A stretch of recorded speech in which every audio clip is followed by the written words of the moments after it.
What's crazy is that this video should have been done far earlier. I mean, there's the release of Battles of Legends Armageddon, that was a good time. Then the release of Rise of the Duelist, that was a great time. But I deleted the video. That was an accident. I think the cool thing about learning from my mistakes, notice I put an S because there's multiple mistakes that are going to be shared in this video, is that we can always come back stronger. In this video, I'm going to be telling you why the Numeron engine completely sucks. Like, it's trash, dumpster juice, like it's not good. Nah, I'm just playing. I mean, kinda not really. Because while the Numeron engine isn't as bad as the title would say, it's not as good as you think it is. And in this video, I'm gonna be giving you a complete breakdown on why it just isn't as good as the hype suggests. When I was in high school, at the time, I dated the most beautiful woman I have ever seen in my life. I mean, shorty was a 10. Hey, don't ask me to sing. And she might have been beautiful, but she's nowhere near as beautiful as you. During that time, I was also considered a mob boss at my high school. I mean, seriously, I was selling candy. And when I mean I was making money, I had so much money, adults would look the other way. Like, I don't think you know as a kid how much money that is, but that's a lot of money. I mean, kind of not really considering a teacher's salary, but we're gonna move on. Now, one thing that I didn't know is the irony between both of them. Hottest woman, most money in the school, even when you compare it to the teachers and staff. I didn't draw parallels between the two, that more resources equaled the prettiest girl in school until recently making this video. And it's crazy how those two even come together, this Numeron strategy that I'm going to be talking about and this particular girl. It's so crazy that I'm even going to have to dial it back a little bit. I know you want to hear this story, so allow me to pace it around the Numeron strategy. Let's actually talk about what it does for the people that may not understand. The Numeron engine consists up to 3 to 9 cards inside of your main deck and 5 to 12 cards inside of your extra deck. Having the main deck and extra deck space is equivalent to me having the money at school. I mean, a kid shouldn't have that much money, but since he does, you might as well add something to the spice, right? The Numeron engine in itself has some great effects. Numeron Network allows you to send an appropriate Numeron card from your deck to the graveyard, activating its effects. And the card that you typically send is Numeron Calling. Numeron Calling's effect states that while you control no monsters, i.e. while you don't have a girlfriend, you can special summon up to 4 different Numeron Gate monsters from your extra deck to your side of the field. Now, these Numeron Gate monsters actually have really good effects. They cannot be destroyed by battle, and when they do battle, you can double the attack of all Numeron Gate monsters on your side of the field. This eventually leads to some huge attack point monsters that sometimes can win you the game. Now, this isn't necessarily the girlfriend, this is like the money, the power, the respect, the clothes, everything that you get before the girlfriend. You would say that the girlfriend is easily Utopic Zexal, as it is the most sought after card out of the entire engine, and it has some devastating effects. You can detach 1 material from this card to prevent your opponent from playing Yu-Gi-Oh! Seriously, your opponent cannot activate cards or effects for the entirety of the turn. Now, investing at least 3 cards in your main deck and at the very least 4 cards in your extra deck will net you that Utopic Zexal, but look at all of the resources you have to have in order to get to this card. Now, there is a clear benefit with the Utopic engine, but there are obviously some very clear drawbacks. The first thing I want to talk to you about is bricks. Let's say, for example, you decide to play the most minimal of the engine, which is 1, 1, and 1, one Numeron Gate, which searches the network, and Numeron Network, which searches the calling. What do you do when you draw the calling? This is one of the more interesting situations, because if you draw Numeron Calling without Numeron Network, then you won't be able to do anything with it. It's a completely dead card. Also, if you play a minimal engine, then after resolving your Numeron Calling, Numeron Network and Numeron Gate don't really serve a purpose. I mean, Numeron Gate does serve a purpose, but that's only if your opponent is ignorant enough to get rid of the Numeron Network. Imagine me sitting here calling Numeron Wall, Numeron Gate this entire time. I'm gonna have fun editing. Now, in this particular engine, the odds of you drawing bricks are a lot less than before, but it still does present a whole nother problem. Now you can't consistently get into the engine because it's not as searchable. This results in players playing more copies of Numeron Network, which brings upon a whole nother problem, resolving numeron calling more than once. Hypothetically, if you play just 2 numeron walls and 2 numeron network, which in theory gets you it a lot more consistently if you only play 1 numeron calling that makes the other copies of it dead once you've resolved its effect and drawn it again. That has put players in an interesting predicament, and some players have solved the answer by playing multiple copies of numeron calling.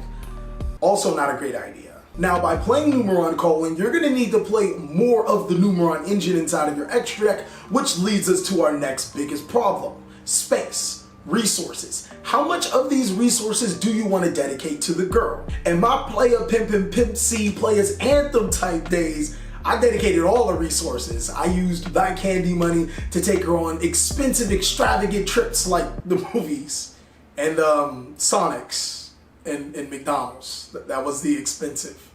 I mean, look, I was like 13 at the time. That's expensive. And in theory, in order for you to play the numeron engine at its most optimal point, you're going to have to invest a ton of resources in order to resolve 2 numeron callings to summon a Utopia, or having another follow-up play such as Apollosa the Bow Goddess, Mech Knight Crusadia Avermax, or even Infinite Track Megaloclops. You're going to have to play another round of the engine so you can successfully pop off with it. Now, every single one of these particular facets have their own set of solutions as well as their problems.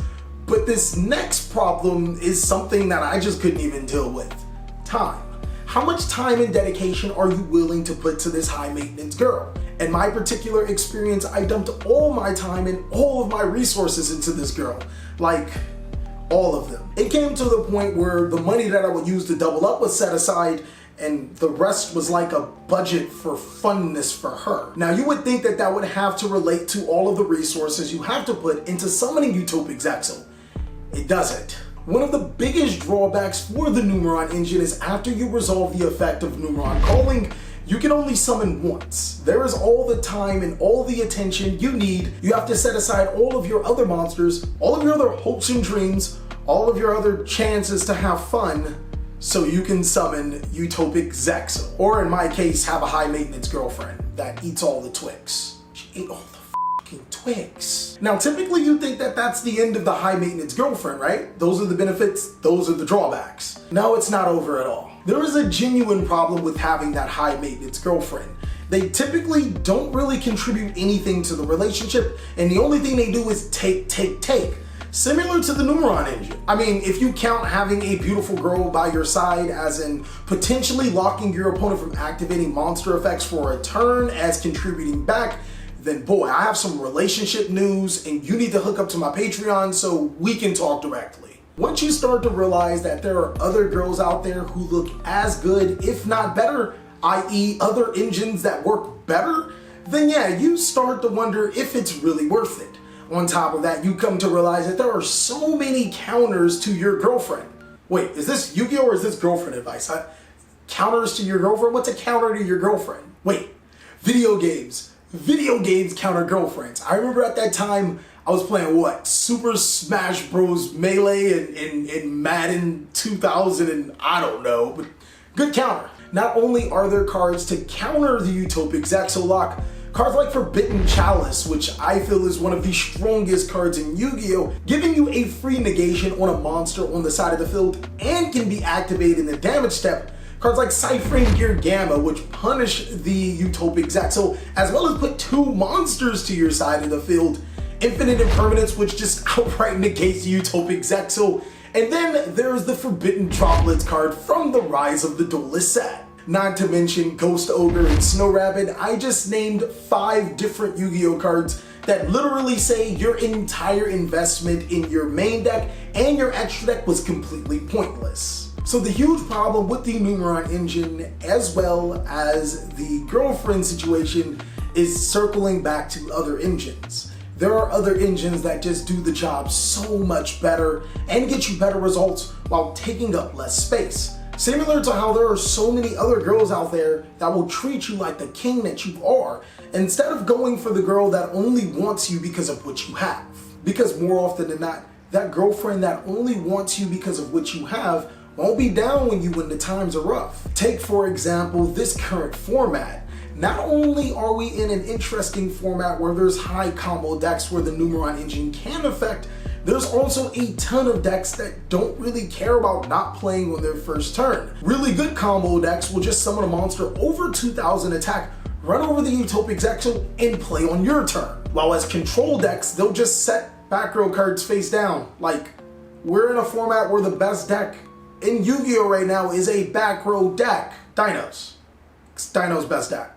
Now, don't get me wrong, I do think that there is a place for both the Numeron engine and that high maintenance type of girlfriend. The Numeron engine can work with strategies that have the extra deck space and the main deck room. Just simply don't care. Like, you have all the money and it doesn't really matter because you're getting what you want. And the high maintenance girlfriend, I think J. Cole says it best on his No Role Models track. Him, then we kick him to the door, nigga, you know how it goes. She deserved that. She a bird, it's a bird trap. You think if I didn't rap, she would flirt back? As you can obviously tell, me and that girl are no longer together. I hold no resentment towards her because she taught me a very valuable lesson. And what prompted me to include it in this video is that I just recently seen her.